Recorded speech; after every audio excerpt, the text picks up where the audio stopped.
une belle bourde signée Cyril Hanouna. Ce lundi 17 janvier, alors que l'émission Touche pas à mon poste était sur le point de se terminer, le présentateur vedette de C8 et ses chroniqueurs terminaient de discuter de l'affaire Jean-Jacques Bourdin. Pour rappel, le journaliste de RMC est accusé d'agression sexuelle par une ancienne journaliste de BFM TV et RMC dont la plainte a été déposée au commissariat du 16e arrondissement de Paris le 11 janvier dernier. Cette femme, qui est âgée aujourd'hui de 33 ans, a travaillé pendant plusieurs années en compagnie de Jean-Jacques Bourdin.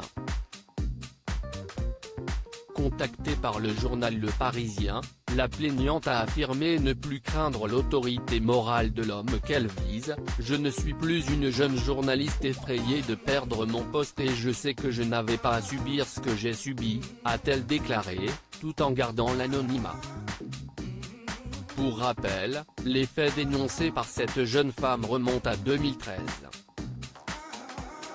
Alors âgée de 25 ans, elle a été invitée à un concours de pétanque à Calvi, en Haute-Corse. Lors de ce week-end, Jean-Jacques Bourdin, qui avait 64 ans, était également présent. Selon le récit de la plaignante, ce dernier l'aurait saisi par le cou et tenté de l'embrasser à plusieurs reprises dans la piscine de l'hôtel où il séjournait. Cyril Hanouna, je la connais très bien, ce n'est pas une mytho. C'est en discutant de cette affaire que Cyril Hanouna, malgré lui, donnait des informations cruciales sur l'identité de la victime. On parle aussi de vengeance. J'ai entendu cette hypothèse.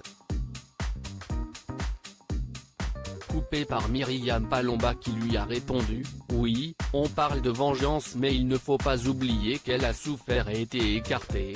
Cyril Hanouna a directement répliqué, non mais pas elle, il y a aussi d'autres gens, je ne parle pas de Fanny. Le prénom de la victime présumée de Jean-Jacques Bourdin a donc été dévoilé en plein direct, sur une chaîne de grande écoute, malgré le secret d'instruction. Mais le présentateur de Touche pas à mon poste ne l'a pas fait exprès. En visionnant une nouvelle fois les images, le prénom Fanny lui échappe totalement et ce dernier semble s'en être rendu compte sur le moment. Quelques instants plus tard, Cyril Hanouna a de nouveau parlé de la victime, sans jamais répéter son identité. Il se trouve que je la connais très bien, elle travaillait avec moi à RTL. C'est une jeune fille incroyable que j'adorais. Elle est très sportive et ce serait totalement son genre de se réveiller à 6 h du matin afin de faire de la natation. Elle court tous les matins, a une hygiène de vie incroyable. C'est un amour de fille avec qui je m'entendais très bien. Elle était toujours en train de rigoler avec tout le monde. Ce n'est pas une mytho.